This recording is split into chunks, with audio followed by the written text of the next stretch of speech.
আজকের movie dark planet. মুভির শুরুতে আমাদের বলা হয় এখন 2157 সাল, যেখানে মানুষ পুরো পৃথিবীটাকে নিয়ন্ত্রণে নিয়েছে। এমন এমন মেডিসিন তৈরি হয়েছে যার একটা ডোজেই দুনিয়া যে কোনো রকমের রোগ সারানো যায়। এখন মানুষের নতুন প্রচেষ্টা পৃথিবীর মতোই অন্য আরেকটি গ্রহ খুঁজে বের করা, আর সেখানে যদি জীবনের অস্তিত্ব থাকে সেগুলো সম্পর্কে জানা।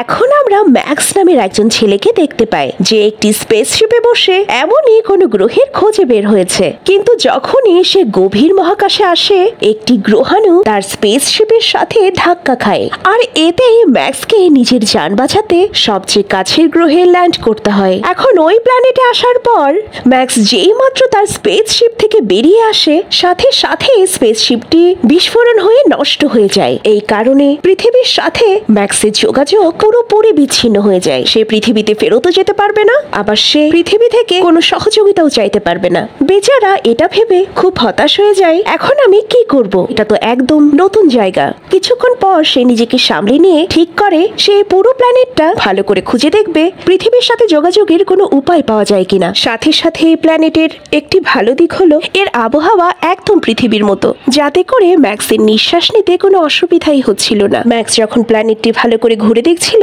তখন তার সাথে জেফ নামের একজন সৈনিকের দেখা হয়, যে কিনা এই গ্রহেরই বাসিন্দা। ম্যাক্স তার ভাষা বুঝতে পারছিল না, এজন্যই ম্যাক্স অনুবাদ করার যন্ত্র নিজের কানে লাগিয়ে নেয়, যাতে করে সে জেফের ভাষা বুঝে তার সাথে কথা বলতে পারে। এরপর জেফ ম্যাক্সকে কর্তৃপক্ষের লোকেদের কাছে হস্তান্তর করে দেয়। ওদিকে কর্তৃপক্ষের লোকেরা ম্যাক্সের মাথায় এক ধরনের হেলমেট লাগিয়ে তার সমস্ত স্মৃতি স্ক্রিনে দেখতে লাগে, যাতে করে তারা বুঝতে পারে লোকটি আসলে কে আর কোথা থেকে এসেছে। এখন সকল সৈনিকেরা ম্যাক্সকে রাজধানী শহরে নিয়ে যায়, যেখানে রাস্তা দিয়ে যাওয়ার সময় ম্যাক্স এই গ্রহের সাধারণ বাসিন্দাদেরও দেখতে পায়, যারা খাদ্য এবং পানীয়র জন্য একে অন্যের সাথে লড়াই করছিল। আশেপাশের পুরো অবস্থা দেখে ম্যাক্সের এটাই মনে হচ্ছিল যে এখানকার লোকেরা স্বাধীনতার জন্য লড়ছে। তখনই ম্যাক্সের নজর ওখানকার একটি টাওয়ারের উপর পড়ে, আর এখানকার লোকেরা মনে করে এই টাওয়ারটি ওদেরকে শত্রুর হাত থেকে বাঁচায়। কিন্তু তখনই ওই টাওয়ারে একটি বিস্ফোরণ হয়, যাতে করে ম্যাক্স এবং তার সাথে অন্যান্য লোকেদের উপরে টাওয়ারটি ভেঙে পড়ে। এতে অনেকেই মারা যায়, কিন্তু যে ট্যাঙ্কটিতে ম্যাক্স ছিল সেখানে জেমস নামের একজন সৈনিকও ছিল। যে কোনো প্রকারে তারা দুইজন ট্যাঙ্ক থেকে বের হয়ে দূরে চলে আসে, এতে করে দুইজনেরই জীবন বেঁচে যায়। তখন জেমস ম্যাক্সকে বলে এটা আমাদের শত্রুদের কাজ, তারা সবসময় এই টাওয়ারটিকে নষ্ট করতে চাইতো, যাতে আজ তারা সফল হলো। জানি না তাদের পরবর্তী পদক্ষেপ কি হবে। অন্যদিকে স্পেশাল রিসার্চ ডিপার্টমেন্টের হেড, যার নাম নোমেট, সে তার একজন সাথী ফ্র্যাঙ্ককে বলে ম্যাক্স যেখানেই আছে তাকে এক্ষুনি খুঁজে আমার কাছে নিয়ে আসো। আমি সন্দেহ করছি যে ম্যাক্স একজন গোয়েন্দা।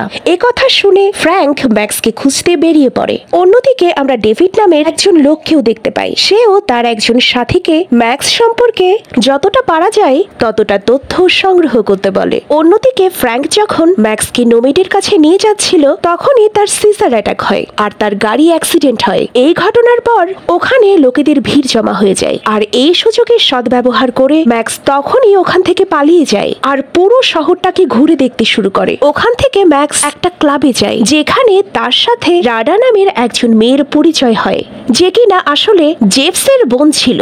তারা দুজন একে অন্যের সাথে কথা বলার সময় ম্যাক্স রাডাকে নিজের সম্পর্কে বলে, কিন্তু তখন ম্যাক্সের সাথে ওখানে বসে থাকা আরেকজন ব্যক্তির তর্কাতর্কি হয়ে যায়। ওই লোকটি তখন ম্যাক্সকে কিছু না করলেও যখন ম্যাক্স এবং রাডা ক্লাব থেকে বেরিয়ে আসে, তখন সে তার গুন্ডাদের নিয়ে তাদের উপর হামলা করে, কিন্তু ম্যাক্স খুব সহজেই মেরে মেরে গুন্ডাদের বেহুশ করে দেয়। ম্যাক্সের সাহসিকতা দেখে রাডা তাকে তার ঘরে নিয়ে আসে, আর তখন সেখানে জেমসও চলে আসে। তখন ম্যাক্স তাদের কাছে তাদের এই গ্রহ সম্পর্কে সবকিছু জানতে চায়, যেটা শুনে তারা দুজন বলে যে শহরটিতে আমরা এখন আছি এটাকে যে কর্তৃপক্ষ চালায় তার লিডারের নাম টম, এবং টমই আমাদের সকলের সুরক্ষার জন্য পুরো শহরটিতে টাওয়ার লাগিয়েছে। বাকি যে শহরগুলো রয়েছে তাদের কর্তৃপক্ষ চায় সব শহরগুলো একসাথে হয়ে কাজ করবে, কিন্তু আমাদের শহর এমনটা চায় না। এই জন্যই বাকি শহরগুলো আমাদের শত্রু হয়ে গেছে, যারা আমাদের উপর হামলা চালাতে থাকে আর আমাদের পুরোপুরি ধ্বংস করে দিতে চায়। এরপর জেমস ম্যাক্সকেও সৈনিক সৈনিককে ট্রেনিং দেওয়া শুরু করে দেয়, যাতে করে সেও শত্রুদের হামলা থেকে নিজেকে রক্ষা করতে পারে। সাথে সাথে রাডার ম্যাক্সও একে অন্যকে পছন্দ করতে শুরু করে। এখন ক্যাপ্টেনের আদেশে ম্যাক্স আর জেমসের সাথে বাকি কিছু সৈনিকেরা একটি মিশনে যায়। ওই মিশন অনুসারে তাদেরকে এমন কিছু লোকদের ধরতে হবে যাদের উপর কর্তৃপক্ষের সন্দেহ রয়েছে যে তারা সম্ভবত টাওয়ারে বিস্ফোরণ ঘটাতে শত্রুদের সাথে হাত মিলিয়েছে। এখন ম্যাক্স যখন ওই লোকগুলোর কাছে যায় তখন সে দেখে এরা প্রত্যেকেই খুব সাধারণ মানুষ, যারা কিনা নিজেদের পরিবারের সাথে শান্তিতে বসবাস করতে চায়। ম্যাক্স ভাবতে থাকে এই লোকগুলো শত্রুদের সাথে হাত মিলায় কি করে, কিন্তু তখনই তাদেরকে ধরে ধরে কর্তৃপক্ষের হাতে দিয়ে দেয়া হয়, যেখানে লোকগুলোকে খুব খারাপ ভাবে মারতে মারতে এটা জিজ্ঞেস করা হয় যে তোমরা কি টাওয়ারে বিস্ফোরণ ঘটাতে শত্রুদের সহায়তা করেছিলে, যেটাতে ওই সমস্ত লোকেরা এত কষ্ট সহ্য করার পরেও এই কথাকে পুরোপুরি অস্বীকার করে দেয়। এখন ম্যাক্স জেমসকে বলে আমার মনে হয় না এই লোকগুলো খারাপ, এদের উপর আমরা এমনি এমনি অত্যাচার করছি, এজন্যই এখন আমি লোকগুলোকে কর্তৃপক্ষের হাত থেকে বাঁচিয়ে ছাড়বো। জেমস ম্যাক্সকে এমনটা করতে মানা করে, কিন্তু ম্যাক্স তার কোনো কথাই শোনে না। যখন ক্যাপ্টেন ম্যাক্সকে আদেশ করে এই সমস্ত লোকগুলোকে তোমাকে হত্যা করতে হবে, তখন ম্যাক্স ক্যাপ্টেনের কথা মতন লোকগুলোকে ওই জায়গায় নিয়ে আসে যেখানে তাদেরকে হত্যা করার কথা ছিল। কিন্তু ওখানে আসার পর ম্যাক্স গোপনে ওই সমস্ত লোকদের জঙ্গলের রাস্তা দিয়ে পালিয়ে যেতে সাহায্য করে। আর এটা যখন ক্যাপ্টেন জানতে পারে তখন সে প্রচন্ড রেগে যায়। তখন ম্যাক্স তাকে বলে এই সমস্ত লোক একেবারেই নির্দোষ, যাদের উপর অকারণ নির্যাতন করা হচ্ছে, জন্যই আমি তাদের হত্যা করতে পারবো না। আর এটা শুনেই ক্যাপ্টেন ম্যাক্সকে গুলি করে দেয়, যেটা দেখে জেমসও ভয় পেয়ে যায়। সে ম্যাক্সকে সাহায্য করার চেষ্টা করে, কিন্তু ক্যাপ্টেন জোর করে জেমসকে সেখান থেকে নিয়ে যায়। কিছু সময় পর ম্যাক্স জ্ঞান ফিরে দেখে যে লোকগুলোকে সে জঙ্গলে পালাতে সাহায্য করেছিল তারাই ম্যাক্সকে বাঁচিয়ে তার সেবা শুশ্রূষা করেছে। এখানে লোকগুলো ম্যাক্সকে কর্তৃপক্ষের সত্যতা সম্পর্কে বলে, যে কর্তৃপক্ষের লোকেরা পুরো শহরের লোকেদের নিজেদের নিয়ন্ত্রণে রেখেছে, আর তুমি যে টাওয়ারটিকে দেখেছিলে ওটা প্রকৃতপক্ষে আমাদের শত্রুদের হাত থেকে বাঁচাই না, বরঞ্চ এমন রেডিয়েশন ওটা থেকে বের হয় যাতে করে প্রত্যেকটা মানুষ ওই রেডিয়েশনের নিয়ন্ত্রণে চলে আসে। আর একবার যদি কোনো মানুষ ওই রেডিয়েশনের নিয়ন্ত্রণে চলে আসে তাহলে সে ওই কথাই শুনবে, বলবে আর করবে যেটা কর্তৃপক্ষ তাকে করতে বলবে। কিন্তু হ্যাঁ, এমন কিছু মানুষও রয়েছে যাদের উপর রেডিয়েশনের কোনো প্রভাব পড়ে না। যখন রেডিয়েশন ওই মানুষটি শরীর ছুঁয়ে যায় তখন তার শুধুমাত্র সিজার অ্যাটাক হয়, আর এই সিজার অ্যাটাক থেকেই কর্তৃপক্ষ বুঝে যায় এই সমস্ত লোকেদের উপর রেডিয়েশনের কোনো প্রভাব পড়ছে না। আর এজন্যই কর্তৃপক্ষ এই সমস্ত লোকেদের শত্রুদের সাথে হাত মিলিয়েছে বলে বলে হত্যা করার আদেশ দিয়ে দেয়, যাতে করে এই সমস্ত লোকেরা একজোট হয়ে কর্তৃপক্ষের বিপক্ষে না চলে যায়। মনে হচ্ছে তোমার উপরেও রেডিয়েশনের কোনো প্রভাব পড়ছে না। এটা শুনে ম্যাক্স ঠিক করে সে যে কোনো উপায়ে কর্তৃপক্ষের সত্যতা সাধারণ মানুষের সামনে তুলে আনবে। ম্যাক্স সবাইকে বলে সকল টাওয়ারে আমাদের বিস্ফোরণ ঘটাতে হবে, যাতে করে সবাই কর্তৃপক্ষের নিয়ন্ত্রণ থেকে মুক্ত হয়। ম্যাক্সের কথা সবাই মেনে নেয়। তখন ম্যাক্স এদের সবাইকে নিয়ে একটা টাওয়ারের কাছে যায়, যেখানে আসার পর তারা সমস্ত সৈনিকদের মারতে শুরু করে। সৈনিকেরাও তাদের উপর হামলা করে, আর এতে করে ম্যাক্সের অনেক সাথী মারা যায়। কিন্তু তখনও ম্যাক্স ওই টাওয়ারে বোম লাগিয়ে বিস্ফোরণ ঘটাতে সক্ষম হয়। ওখান থেকে ম্যাক্স জেমসের কাছে আসে।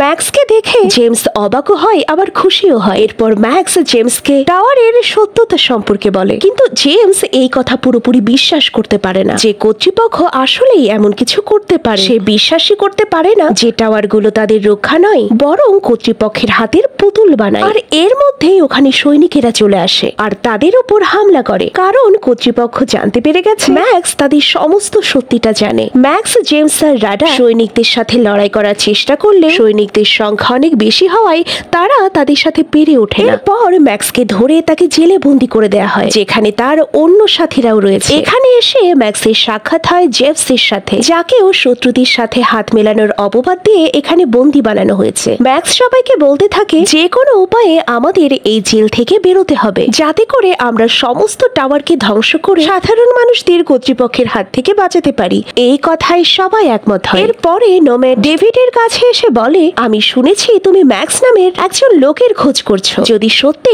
সে তোমার কাছে থেকে থাকে তাকে আমার হাতে দিয়ে দাও। কিন্তু ডেভিড বলে, আমি ম্যাক্স সম্পর্কে কিছুই জানি না। সাথে সাথে ডেভিডেরও সিজার অ্যাটাক হয়। তার মানে হলো ডেভিডের উপরেও রেডিয়েশনের কোনো প্রভাব পড়ে না, কিন্তু সকলের কাছ থেকে সে এতদিন এটাকে গোপন রেখেছিল। অন্যদিকে ম্যাক্স, জেফ আর আরো একজন কয়েদি চুপি চুপি জেলের বাইরে চলে আসে আর ওখান থেকে টাওয়ার নষ্ট করতে বেরিয়ে পড়ে। কিন্তু কিছু দূর যাওয়ার পরেই তাদের উপর কিছু রোবটস হামলা করে দেয়, আর এজন্যই তারা তাড়াতাড়ি এদিক ওদিক লুকোতে শুরু করে। অন্যদিকে ডেভিড যখন জানতে পারে যে ম্যাক্সের উপরেও রেডিয়েশনের কোনো প্রভাব পড়ে না, তখন সে তার আরেক সাথীকে আদেশ করে যে কোনো প্রকারে ম্যাক্সকে জীবিত আমার সামনে ধরে নিয়ে আসো, কিন্তু এই কথা যদি কেউ জানতে পারে তবে আমি তোমাকে খুন করব। আর এদিকে ম্যাক্স জেফ আর সাথে যে লোকটি ছিল তাকে বলে, যদি আমরা কর্তৃপক্ষের সেন্টারকে উড়িয়ে দিই তাহলে কেমন হয়, কারণ সেন্টার থেকেই তো সমস্ত টাওয়ার পরিচালনা করা হয়, এতে করে সমস্ত টাওয়ার একসাথেই বন্ধ হয়ে যাবে। কিন্তু জেফ বলে এমনটা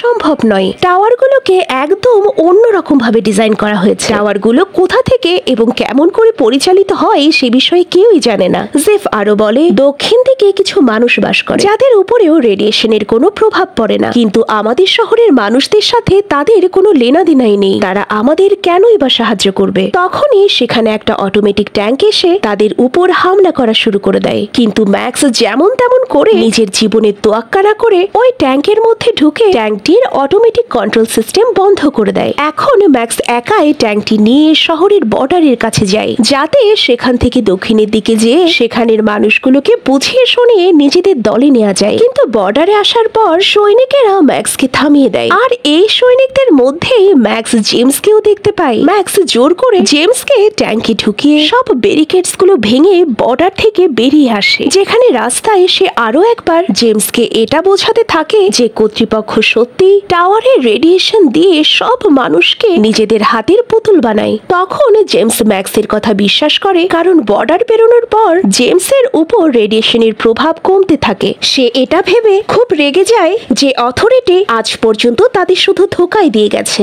এই সময় ম্যাক্স জেমসকে তার প্ল্যান বলে যে তারা সাউথের দিকে যাচ্ছে ওখানকার মানুষদের থেকে সাহায্য নিতে, যাতে করে আমরা কর্তৃপক্ষের সব টাওয়ারগুলো ধ্বংস করে দিতে পারি। এতে জেমসও ম্যাক্সকে সাহায্য করতে রাজি হয়ে যায়।